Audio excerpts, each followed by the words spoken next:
KaraokeBooks. Treasure Island.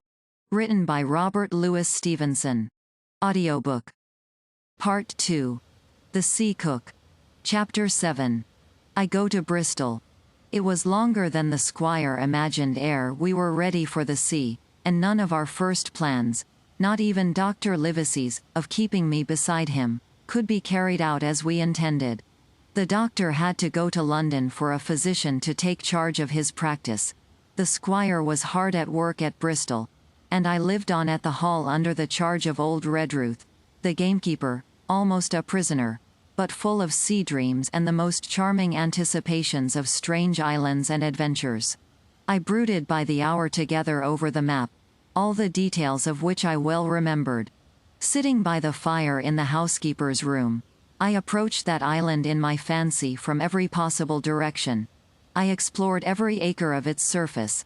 I climbed 1,000 times to that tall hill they call the Spyglass, and from the top enjoyed the most wonderful and changing prospects.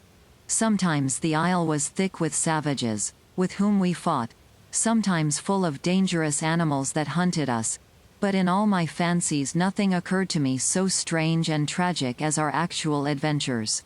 So the weeks passed on, till one fine day there came a letter addressed to Dr. Livesey, with this addition, to be opened, in the case of his absence, by Tom Redruth or young Hawkins. Obeying this order, we found, or rather I found, for the gamekeeper was a poor hand at reading anything but print, the following important news.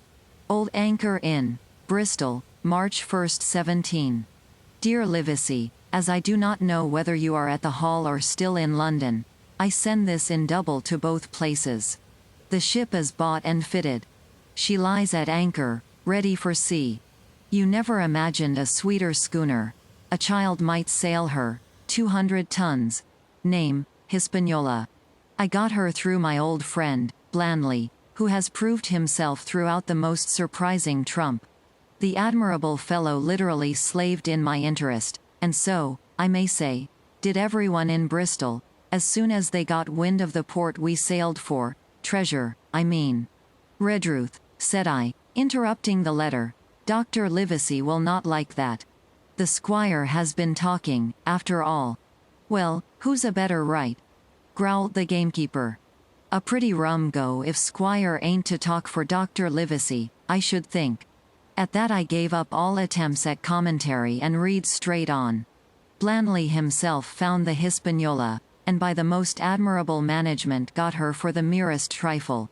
There is a class of men in Bristol monstrously prejudiced against Blandley. They go the length of declaring that this honest creature would do anything for money, that the Hispaniola belonged to him, and that he sold it me absurdly high, the most transparent calumnies. None of them dare, however, to deny the merits of the ship. So far there was not a hitch. The workpeople, to be sure, riggers and what not, were most annoyingly slow, but time cured that. It was the crew that troubled me. I wished a round score of men, in case of natives, buccaneers, or the odious French, and I had the worry of the deuce itself to find so much as half a dozen, till the most remarkable stroke of fortune brought me the very man that I required. I was standing on the dock, when, by the merest accident, I fell in talk with him. I found he was an old sailor, kept a public house, knew all the seafaring men in Bristol, had lost his health ashore, and wanted a good berth as cook to get to sea again. He had hobbled down there that morning, he said, to get a smell of the salt. I was monstrously touched. So would you have been, and, out of pure pity, I engaged him on the spot to be ship's cook. Long John Silver, he is called, and has lost a leg. But that I regarded as a recommendation, since he lost it in his country's service, under the immortal Hawke. He has no pension, Livesey. Imagine the abominable age we live in. Well, sir, I thought I had only found a cook, but it was a crew I had discovered. Between Silver and myself we got together in a few days a company of the toughest old salts imaginable, not pretty to look at, but fellows, by their faces, of the most indomitable spirit. I declare we could fight a frigate. Long John even got rid of 2 out of the 6 or 7 I had already engaged. He showed me in a moment that they were just the sort of fresh water swabs we had to fear in an adventure of importance. I am in the most magnificent health and spirits, eating like a bull, sleeping like a tree, yet I shall not enjoy a moment till I hear my old tarpaulins tramping round the capstan. Seaward ho! Hang the treasure! It's the glory of the sea that has turned my head. So now, Livesey, come post. Do not lose an hour, if you respect me. Let young Hawkins go at once to see his mother, with Redruth for a guard, and then both come full speed to Bristol. John Trelawney. Postscript. I did not tell you that Blandley, who, by the way, is to send a consort after us if we don't turn up by the end of August, had found an admirable fellow for sailing master, a stiff man, which I regret, but, in all other respects, a treasure. Long John Silver unearthed a very competent man for a mate, a man named Arrow. I have a boatswain who pipes, Livesey, so things shall go man-o'-war fashion on board the good ship Hispaniola. I forgot to tell you that Silver is a man of substance. I know of my own knowledge that he has a banker's account, which has never been overdrawn. He leaves his wife to manage the inn, and as she is a woman of color, a pair of old bachelors like you and I may be excused for guessing that it is the wife, quite as much as the health, that sends him back to roving. J. T. P.P.S. Hawkins may stay one night with his mother. J. T. You can fancy the excitement into which that letter put me. I was half beside myself with glee, and if ever I despised a man, it was old Tom Redruth, who could do nothing but grumble and lament. Any of the under gamekeepers would gladly have changed places with him, but such was not the squire's pleasure, and the squire's pleasure was like law among them all. Nobody but old Redruth would have dared so much as even to grumble. The next morning he and I set out on foot for the Admiral Benbow, and there I found my mother in good health and spirits. The captain, who had so long been a cause of so much discomfort, was gone where the wicked cease from troubling. The squire had had everything repaired, and the public rooms and the sign repainted, and had added some furniture, above all a beautiful armchair for mother in the bar.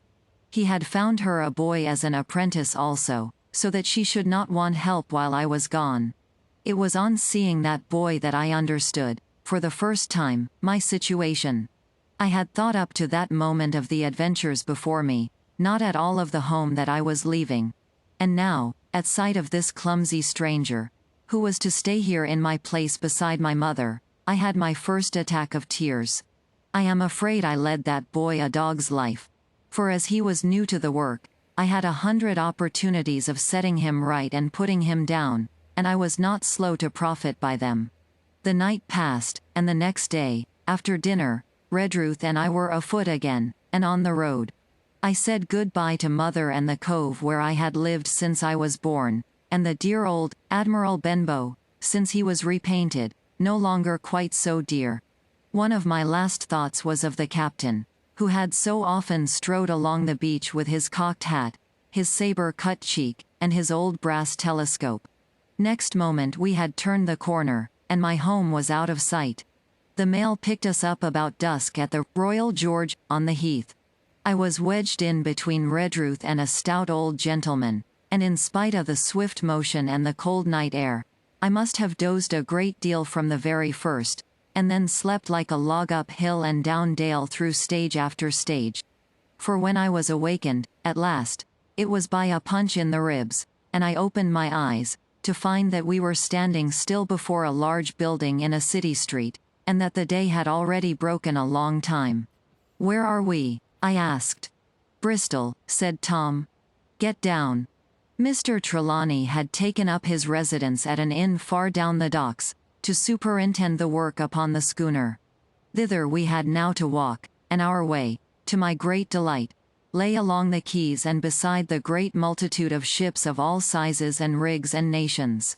In one, sailors were singing at their work, in another there were men aloft, high over my head, hanging to threads that seemed no thicker than a spider's. Though I had lived by the shore all my life, I seemed never to have been near the sea till then. The smell of tar and salt was something new. I saw the most wonderful figureheads, that had all been far over the ocean. I saw, besides, many old sailors, with rings in their ears, and whiskers curled in ringlets, and tarry pigtails, and their swaggering, clumsy sea-walk. And if I had seen as many kings or archbishops I could not have been more delighted. And I was going to sea myself. To sea in a schooner, with a piping boatswain, and pig-tailed singing seamen. To sea, bound for an unknown island, and to seek for buried treasures. While I was still in this delightful dream, we came suddenly in front of a large inn, and met Squire Trelawney, all dressed out like a sea officer, in stout blue cloth, coming out of the door with a smile on his face, and a capital imitation of a sailor's walk. "Here you are," he cried, "and the doctor came last night from London. Bravo! The ship's company complete." "Oh, sir," cried I, "when do we sail?" "Sail," says he. "We sail tomorrow." KaraokeBooks.